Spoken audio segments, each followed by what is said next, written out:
అబ్బబ్బబ్బా! ఏం మేధావులండి బాబు. ఒక్కొక్కడు ఒక్కో లెక్క చెబుతుంటే ప్రజలకి పిచ్చెక్కుతోంది, ఇటు ఈవీఎంలకి కూడా పిచ్చెక్కుతోంది.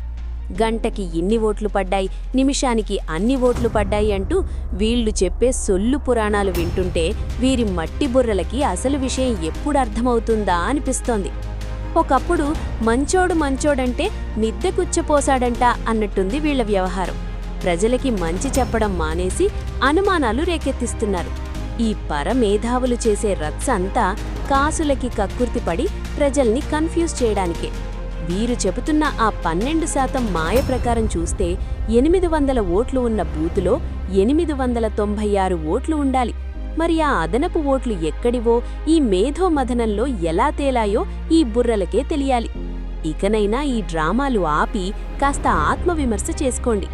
జనం తీర్పు మారదు, మీ మట్టి బుర్రల లెక్కలు పారవు.